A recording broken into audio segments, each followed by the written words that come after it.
Olá, estamos começando mais um programa Conversa com o Thiago. Meu entrevistado de hoje é coach de estudos, advogado e coordenador da Faculdade de Direito do Centro de Estudos Superiores Aprendiz. Hoje tenho o prazer de conversar com meu amigo Rodrigo Aloy. Rodrigo, grande prazer ter você em nosso programa, viu? Obrigado, prazer todo meu. Muito obrigado aí, pessoal aí. Obrigado por aceitar o nosso convite. Se você precisar, estou à disposição. Ô Rodrigo, para começar o nosso bate-papo, gostaria que você falasse o seguinte, muitas pessoas, a grande maioria das pessoas já passaram ou vão passar por um tipo de provas, de exames. Como controlar a ansiedade e o nervosismo na hora das provas, Aloy? Isso é interessante porque às vezes o aluno ele tem o conhecimento da matéria, ele tem a técnica até mesmo de fazer prova, só que vem aquela ansiedade, né? Vem ansiedade talvez porque seja um concurso público que demora muito tempo, né? Daqui a 3 anos eu vou fazer ele de novo, seja um concurso da polícia que tem uma idade para você fazer. Mas é interessante porque essa ansiedade ela vem principalmente do laço familiar. Porque se você pergunta para os candidatos que vão fazer concurso assim, o que você queria ouvir da sua família, seu pai, mãe, filho, marido, esposa, na verdade é tudo ao contrário do que eles falam, né? Eu sei que por mais que tenha uma boa fé, existe uma carga muito grande da família em cima disso, porque eles sempre falam o seguinte, porque a ideia é, você está fazendo a prova, é por você, o seu nome, então assim, conte comigo para o que der e tal. E o pessoal fala assim, olha, vai dar certo, né? Vai passar, já vão comemorar. Então, tem uma certa ansiedade, uma pressão da sociedade, da família. Ali é o que mais atrapalha. Mas o aluno, na verdade, na hora que... Porque assim, a ansiedade de fazer a prova todo mundo vai ter. Né? Ninguém vai deixar de ser ansioso, tal, porque às vezes é a carreira, o futuro, né? Mas o que a gente sempre faz antes das provas, os nossos alunos, a gente reunir com as próprias pessoas que vão fazer o concurso. Por exemplo, a prova é 1h da tarde. A gente marca umas 9 horas da manhã. A gente encontra com os alunos, com os professores, e ali a gente faz uma atividade com eles para que então eles consigam controlar ou diminuir um pouco esse estresse antes da prova. Entendi. Então, assim, é recomendável estudar um dia anterior e até mesmo no dia da prova, Aloy? Olha, no dia de jeito nenhum. Até mesmo porque a gente até brinca um pouquinho, assim, principalmente quando for exame de ordem, algumas provas no direito, a gente até trabalha um pouquinho com o aluno no dia anterior. Uhum. Não naquela filosofia que o aluno já estudou, que ele sabe, ele já sabe. A questão é realmente assim, ninguém vai aprender nada realmente em 1 hora. Não chega a ser um mito isso não, mas na verdade a gente tem que entender o seguinte, que o nosso cérebro, ele gasta muita caloria quando estuda e quando faz prova. A nossa atividade cerebral quando está fazendo prova ela é muito alta. E isso gasta caloria, isso cansa. E eu sempre falo com meus alunos o seguinte, finge que você vai fazer uma maratona. Você vai fazer uma maratona às 8 horas da manhã. Aí às 6 horas da manhã você corre 2 km para aquecer. Então o que vai acontecer? No final, talvez te falte perna. Isso acontece com o seu cérebro. Então não é recomendável que o aluno estude antes da prova. Fica aquele pessoal sentado ali lendo livro, né, lendo código e tal. Aquilo ali, ele só se prejudica. Porque ele está cansando o cérebro dele. Ele está ficando cansado e você enfrentar 5 horas de prova, você precisa estar descansado. Entendi. Ô Aloy, uma dica aí para os nossos estudantes, para as pessoas que vão realizar provas, exames, qual dica você daria, por exemplo, nas questões? É recomendável fazer as questões mais fáceis, pular as mais difíceis, ou seguir a ordem da prova? É uma dúvida que muitas pessoas têm, né? Sim, e até uma lenda, porque muita gente fala o seguinte, às vezes são questões fáceis ou difíceis, ou matérias fáceis ou difíceis, né? Faz prova da matéria que você mais gosta, faz prova, né, e tal. Mas, na verdade, é o seguinte, complementando até o que eu falei na outra pergunta, o nosso cérebro, ele cansa. Então, aquela pergunta que ela, talvez no início da prova, ela fosse fácil, ela se torna difícil depois de 3 horas de prova. Entendi. Entende? Então, a gente tem uma técnica que chama limpar a prova. O que o aluno tem que fazer? É uma técnica que a gente usa em concurso de magistratura, Defensoria Pública, MP e alguns outros concursos que não são voltados só para o direito. Você até me escutou falar só do direito, né? Muita coisa do direito, mas querendo ou não são concursos voltados, né? Mas até para o INSS, para a polícia e tal, o que se deve fazer? Você ali no momento que você está na prova, que você chegou, a pessoa mandou você abrir, a sua adrenalina está tão alta, a sua tensão está alta, que aquela ansiedade toda vai embora. Ali o momento de abrir o jogo é o momento que você deixa aquela ansiedade, aquilo tudo que seus pais, mãe, namorada, irmã falou para você. O que você tem que fazer? Seu cérebro está descansado, porque você também não cometeu o erro de ler, de ficar estudando antes da prova. Então você começa a ler as questões e você vai começar a eliminar as questões que você, ou as respostas que você sabe que são erradas. Entendi. Porque é uma coisa que a gente tem que confiar na nossa primeira memória. Não é possível que você entenda que daqui a 4 horas de prova, o seu cérebro ele consiga raciocinar melhor do que no início. Então tem muita gente que acaba deixando a prova para o final, né, uma questão para o final, e aquela questão ela pode ficar difícil. Porque o seu cérebro realmente cansa. Então o que você faz? Você já de cara lê a prova toda e nessa leitura de prova a gente chama de limpar a prova. Então você vai riscando todas as questões que você sabe que está errada e aí de repente você transforma uma prova de 4 ou 5 alternativas em 2 ou 3. Entendi. E ali você volta a fazer a prova. Só que existe um intervalinho ali que você também tem que fazer. Você faz ela toda, dá uma descansada porque o seu cérebro vai cansar. E você volta a fazer a prova. Aí você faz a prova com 3 ou 2 alternativas. Entendi. E assim, Aloy, dicas, você também é um professor, né? Os professores e às vezes os elaboradores, né, de provas de concurso criam algumas pegadinhas, né? Sim, sem dúvida. Como não cair nessas pegadinhas, nessas questões em concurso? Tem alguma dica aí? A interpretação, ler o enunciado? Que dica que daria pra gente para não cair nas pegadinhas? Legal. Tem algumas provas que eu não acho que elas são provas interessantes, que são aquelas que a pessoa troca um E por um D, ou por um Si, ou um sim por um não. Porque é uma prova de decoreba, né? É uma prova que você vai ter que decorar, porque né, a resposta é sim, né, a coisa acontece desse jeito. E a pessoa simplesmente coloca não, a coisa acontece desse jeito. Isso a gente até percebe que os concursos públicos não estão fazendo mais dessa forma, porque não é uma forma inteligente de fazer concurso. O que o aluno precisa fazer? Seja questão fechada, seja questão aberta, é necessário que ele leia a questão, e as questões hoje são contextualizadas, né? É sempre um casinho que aparece para você. Então é importante que você consiga ler, e isso é uma questão de técnica, mas você consegue extrair quais são as palavras-chave. Ao extrair essa palavra-chave, você já tem uma primeira vantagem, que você não tem que reler a questão. Você marca as palavras-chave e só ali você... Porque às vezes o aluno lê 1, 2, 3, 4, 5 vezes a questão, isso não pode acontecer. Então ele já tem aquela situação. Ali, a gente tem que entender assim, qual que é a natureza dessa questão. Em cima dela, em cima da questão, que a gente não cai em pegadinha de resposta. Então o grande objetivo é você conseguir, ao ler a questão, já começar a interpretar o que está acontecendo, conseguir chegar na resposta, seja português, matemática, direito, seja o que você for fazer, mas o mais importante é, na própria questão existem palavras-chave, que só com treino você consegue enxergar para ter a resposta. E aí o que eu falo, você tem que estudar assistindo aula, você tem que estudar em casa, mas nunca deixe para fazer a prova no dia da prova. Entendi. Você precisa fazer exercício, porque é ele que vai te treinar a enxergar essas palavras-chave. E hoje em dia, assim, as pessoas têm pouco tempo, né, Aloy? Então, assim, teria, assim, uma logística de estudo, um tempo que seria aconselhável para a pessoa estar estudando, seja para a prova da ordem, para algum concurso, né? Tem algum prazo, um horário que é melhor, à noite, de manhã, tem alguma coisa assim? Depende muito da pessoa, né? Entendi. Se for de manhã ou à noite, mas tem sim, porque tem muita gente que fala assim, eu preciso estudar 8 horas por dia, 10 horas por dia, isso é totalmente desnecessário. A gente costuma dizer que o aluno ele não precisa mais de 1 ano para passar em concurso público. Ele precisa de metodologia, né? Tem aquele aluno que não consegue estudar porque não gosta, então a gente tem um treinamento para que ele comece a gostar. Chama até um treinamento, ele chama Apple. Esse treinamento tá, obviamente é americano, mas você consegue achar. Tem aquele aluno que lê o texto, a primeira página, quando vai passar para a segunda já esqueceu o que aconteceu na primeira página. Então é uma outra forma de técnica. Só que quando você fala que você vai estudar 3 horas por dia, de novo, né, parece que eu estou falando muito só disso, mas o seu cérebro cansa. Entendi. Chega um momento do estudo que você não consegue mais absorver. Você não vai absorver. É verdade. Por mais que você... Aí tem gente que vou tomar remédios, vou tomar, né, guaraná, vou tomar café, vou tomar...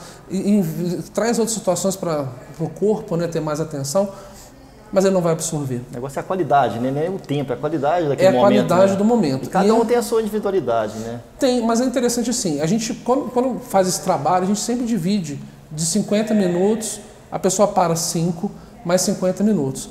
Mas o mais importante da questão de qualidade é o aluno não esgotar a matéria. Entendi. Então, se ele começou, por exemplo, com português, na próxima hora e meia ele vai estudar matemática. Entendi. Se ele fez direito civil, na próxima ele vai fazer direito penal.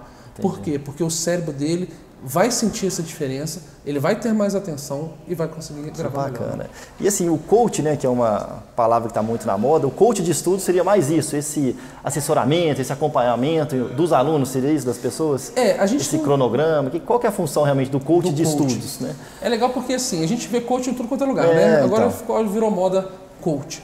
Na verdade, eu faço o trabalho assim, que eu acho mais interessante, é um de mentoring, mais do que coach. Por quê? O coach normalmente ele faz com que você descubra o seu objetivo, o que você tem que fazer. Então, na verdade, ele não te dá os caminhos, mas ele faz com que você mesmo consiga descobrir aquilo que você quer e que você precisa. Já a parte de mentoring, não. O que o mentoring faz? Por exemplo, eu pego, digamos que você queira estudar para um concurso público. Então, eu vou pegar qual que é o seu dia, desde a hora que você acorda até a hora que você dorme. Até o momento que você para para comer, academia, tudo você vai colocando para mim.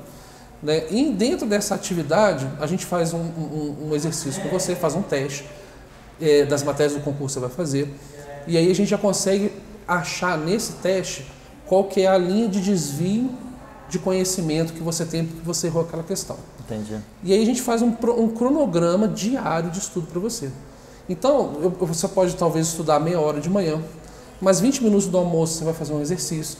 E aí depois, então, é uma orientação de como que você vai encaixar os estudos no seu dia a dia. Planejamento, tudo tem que ter planejamento. É um planejamento. Só que é interessante porque é um planejamento por quem já sabe o que está fazendo. Porque, por exemplo, eu não vou pegar, no caso, né, eu vou fazer uma prova de português. Português, matemática e geografia, por exemplo. Eu não vou...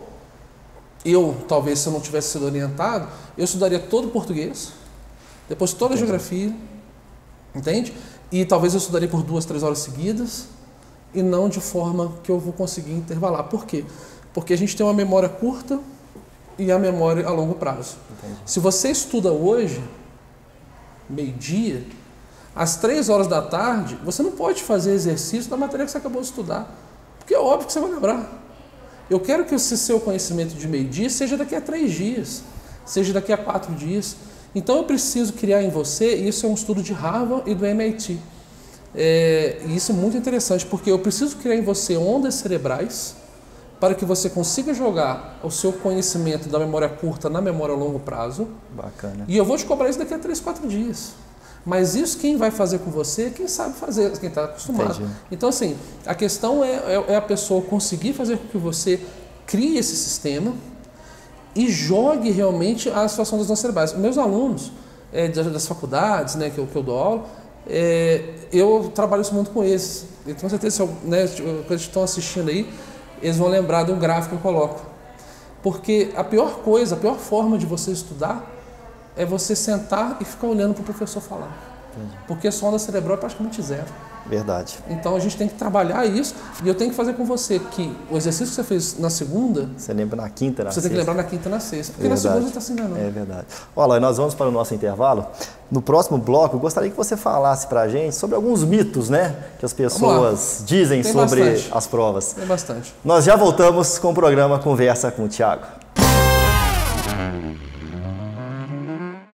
Matrículas abertas 2020 Aprendiz. Educação infantil, fundamental 1 e 2. Ensino médio e supletivo EJA 100% à distância. Cursos técnicos de enfermagem, segurança do trabalho, administração, radiologia e nutrição. Faculdade de Direito com maior índice de aprovação na OAB. Faça agora sua matrícula e saia na frente. Aprendiz, uma escola para todos. Aprendiz Barbacena, Rua Norma Stephanie, número 108, bairro Ibiapaba. Telefone 3339-6850. Barbacena merece crescer. Estamos de volta com o programa Conversa com o Thiago, hoje recebendo meu amigo, advogado, coach de estudos, Rodrigo Aloy. Sempre um prazer. Ô Rodrigo, tem alguns mitos, né? Gostaria que você falasse se tem algumas curiosidades, se é mito, se funciona. Um exemplo, comer chocolate durante a prova, funciona, não funciona? Tem alguma coisa desse tipo aí que ajuda? Durante a prova, Durante né? a prova? É interessante porque, assim, tem coisas que ajudam e atrapalham, né? Na verdade, é uma verdade, não é um mito. Porque, de novo, você precisa de energia.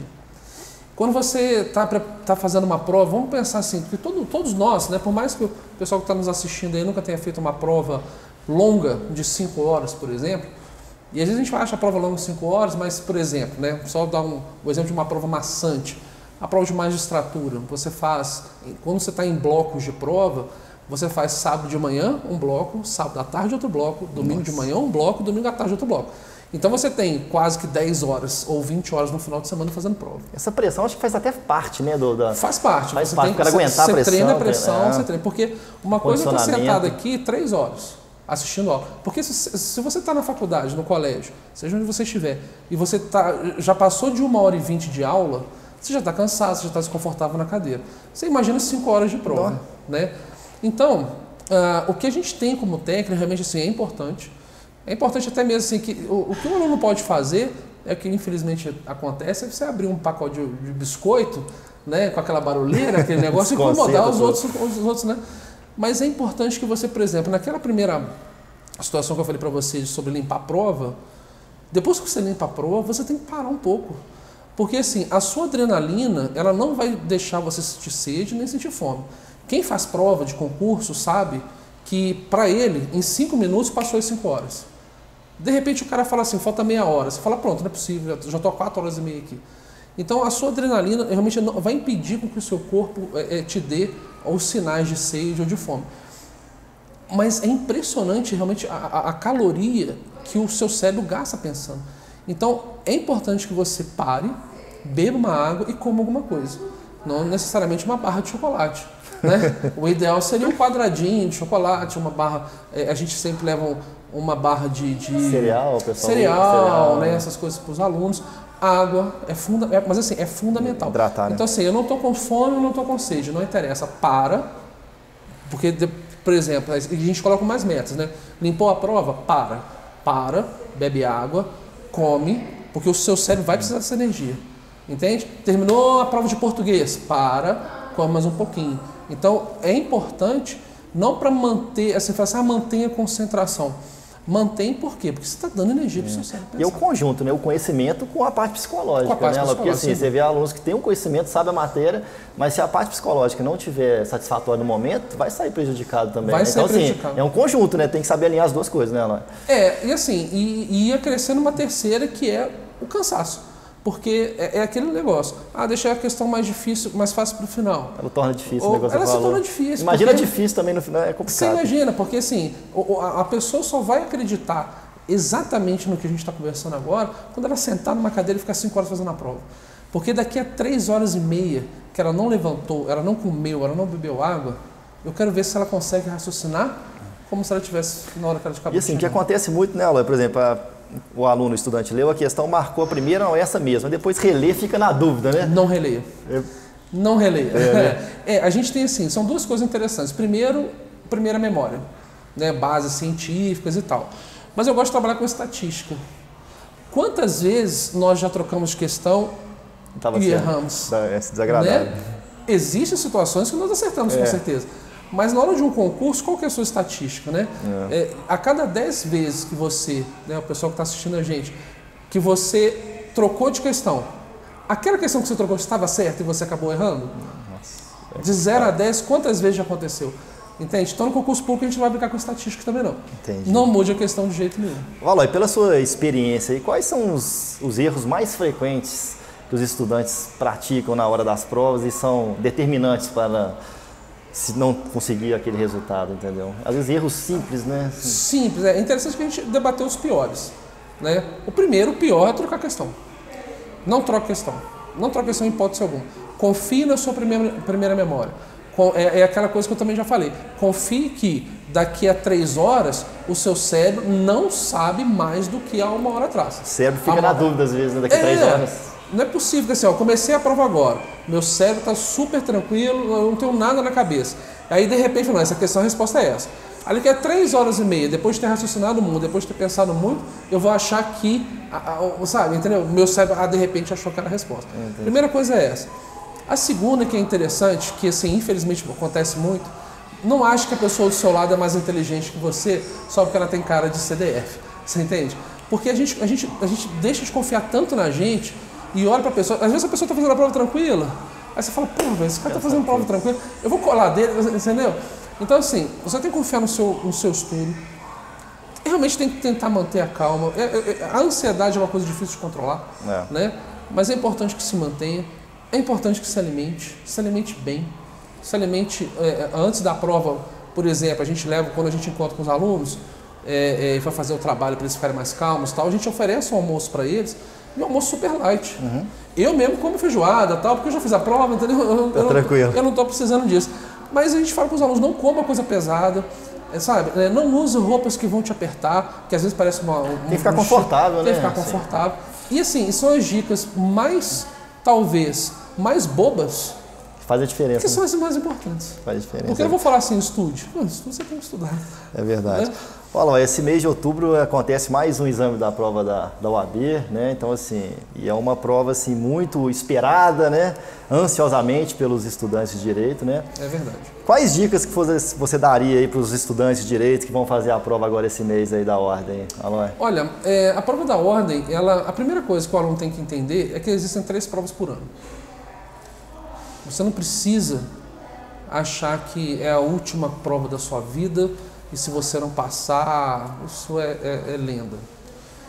O que é legal da prova da Ordem, diferente dos concursos, porque é uma prova inteligente, é uma prova que realmente o aluno que não estiver preparado não consegue passar chutando, só que é uma prova que não existe concorrência. Tem espaço para todo mundo. Tem espaço para todo mundo. Depende de você, né? Depende de você. Então, na hora que você entrar para a prova, é você contra você. É você e a prova. Sabe, o colega do lado ali, se ele passar, que bom, você vai passar também. Existe verdade. Sabe, a sua vaga, ela existe. E a gente começa a pensar nisso, só depende de você. Se só depende de mim, porque olha a grande diferença. Se o aluno meu vai fazer um concurso público e fica, não, Aloy, tem 3 vagas. A pessoa pode buscar 2005, o concurso para o Tribunal de Contas de Minas Gerais. São 2 fases desse concurso. Tinham 4.200 candidatos, se eu não estiver errado. Salvo engano, também umas 50 vagas. Não passou ninguém. Então não interessa qual é o número de vagas. Você só precisa de uma. Só que, para que você conquiste essa vaga, é necessário que você consiga a maior pontuação possível. Na prova do OAB, não. Na prova do OAB você tem que fazer 40 pontos. Não interessa se você fez 40, 50, 70, 80. Isso não vem na sua carteira do OAB. Entende? E ninguém quer saber. Ou você passou ou você não passou. Né? Não faz diferença. E aí, você tem 17 matérias para estudar. Só que você tem que fazer 40 pontos. Eu posso zerar qualquer matéria. Então, assim, eu não gosto de direito penal. Eu vou deixar ela de lado? Não, mas a minha estratégia não vai conter direito penal. Qual que é a minha estratégia na OAB? Primeiro, prova de ética. Ética não se erra. A ética, a gente já teve prova de ética, antes eram 12 questões. Passou para 10, agora são 8. Mas mesmo assim, são 8 questões garantidas. Por quê? Porque é Ctrl+C, Ctrl+V da lei, do Estatuto da OAB. Ou do regimento interno, né, do regulamento geral da ordem. Então, todas as estratégias da OAB têm que ter ética. São 8 pontos garantidos. Todo. Direito consumidor, direito internacional, direito ambiental, são 2 questões só. Outros também, mas focando nesse. Aí a gente pensa o seguinte, o direito civil, nós temos 2024 artigos, 2027 artigos no direito civil, antes de entrar na parte de considerações finais. O Código de Defesa, são 7 questões. O Código de Defesa do Consumidor são 2 questões, mas só caem 56 artigos. Então são 2 pontos. Aí o que o cara faz? O cara lê 2027 artigos do Código Civil para acertar 7 questões e o cara não lê 50 artigos para 2 do Código de Defesa do Consumidor. Direito ambiental é a Constituição da República ou o novo Código Florestal. Ali não vai dar mais do que 15 artigos. Direito internacional, a lei de introdução às normas do direito brasileiro, que são 17 artigos. São 19, mas você tem que ler só 17. Para você ganhar pelo menos um ponto. Então, na verdade, é o quê? É estratégia. Aquela matéria que você não gosta, aí eu, por exemplo, eu dei o exemplo de direito penal. Direito penal eu tenho dificuldade, processo penal eu tenho dificuldade.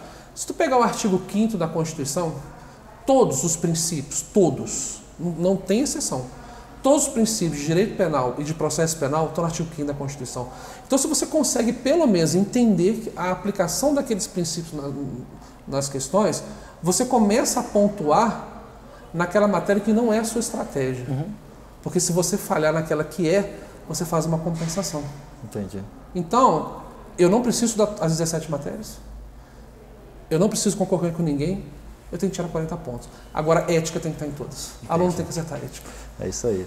Muito boa suas dicas, viu, Aloy? Ó, todos os estudantes aí, fiquem de olho nas dicas aí do Aloy aí, hein? Isso são importantes. A gente consegue aprovar bastante aluno com essas dicas. Ô, Aloy, nós estamos chegando no final do nosso programa, mas eu gostaria que você falasse que, além de coach de estudos, advogado, você também é coordenador, né, da Faculdade de Direito do Aprendiz, que acaba de tirar uma nota satisfatória no ENAD, né? Tem um grande índice de aprovação na OAB, igual a gente está conversando aqui. Então, assim, fala um pouquinho para a gente aí que está com os matrículas abertas para 2020, Faculdade de Direito, né? Bacana. Fala um pouquinho para a gente aí dos diferenciais, das vantagens aí da Faculdade do César, do Aprendiz. E primeiro que é um prazer, né, tá coordenando uma equipe de professores que é uma capacidade, assim, extrema, sabe? Além da união da equipe, porque a gente começou a fazer um trabalho, né, no meados do ano passado, para realmente o ENAD. Porque o ENAD são todas as faculdades. Todas as faculdades, falou em ENAD, a galera pira, e são todas, qualquer faculdade é assim. E aí, vamos fazer um trabalho com eles, e eu assumi a parte realmente de fazer esse trabalho. O trabalho da OAB e da ENAD. Mas eu tenho uma filosofia o seguinte, que eu realmente ensinei os alunos a fazerem questão. Só que se o solo não está fértil, você não planta nada. Verdade. Né? E são os professores que fertilizaram esse solo. Então, assim, os professores, eles realmente são professores que têm no mercado aqui a excelência de ensino que a gente busca.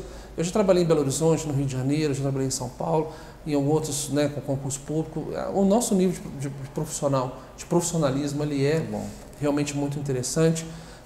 Só que o mais importante é o seguinte, a gente trabalha com resultado. E o aprendiz, se, né, o pessoal que está assistindo aí quiser fazer o curso de Direito, para fazer um concurso público, para ser advogado, talvez até professor, é importante a gente olhar resultados. É verdade. Quando a gente vai lá no fórum, na Defensoria Pública, na delegacia, eu não tenho medo de errar, de que 80% desses alunos que estão lá, dos estagiários, são do aprendiz. E eles fazem prova para fazer. Eles fazem prova para entrar no tribunal, fazem prova para entrar no órgão público, e 80%, se não mais, são do aprendiz. Isso faz diferença. Você vai numa entrega de carteira da OAB. A grande maioria ali são alunos do aprendiz. Então, a gente tem que pensar o seguinte, comprometimento, porque nós temos aulas presenciais de segunda a sexta, todos os dias tem aula, todos os horários, que é um diferencial de qualidade, comprometimento do aluno. A gente tem um trabalho de pós-graduação, já, né, trabalhando com o aluno para que ele possa se especializar. A gente tem um acompanhamento do aluno com os professores. Só que o mais importante é que os nossos alunos, eles é que dão resultado no mercado. E se isso acontece, não tenho dúvida nenhuma. Melhor propaganda é os alunos, né? É o resultado. É o resultado. Né? É o resultado. Você vai no fórum lá para perguntar para todo mundo, quais são os estagiários lá? São aprendiz. Então, assim, o pessoal que tiver com vontade de fazer o direito, eu faço um convite para conhecer, né, para bater um papo com a gente lá também. Com certeza a gente vai cuidar do seu futuro. Isso aí. Para fazer as matrículas, só ir na sede do aprendiz, procurar o setor de matrículas. As matrículas já estão abertas para 2020, né, Aloy? Então, assim, não percam tempo, né? Sai na frente. E a gente está com um cronograma muito bacana. A gente fez uma mexidinha ali na grade. E a grade está super legal, está muito gostoso. É um curso realmente que são 5 anos, são muito prazerosos. Rodrigo Aloy, grande prazer ter você. Prazer todo meu. Sua participação assim, foi de grande importância para todos os nossos telespectadores. Muito obrigado mesmo pela sua presença, viu, Aloy? Eu que agradeço, obrigado. Precisar aí, eu estou à disposição. Gostaria de agradecer mais uma vez ao Hotel Master Plaza aqui, que cedeu a sede para mais uma gravação. E na próxima sexta nós voltamos com mais um programa Conversa com o Thiago. Um abraço. Obrigado.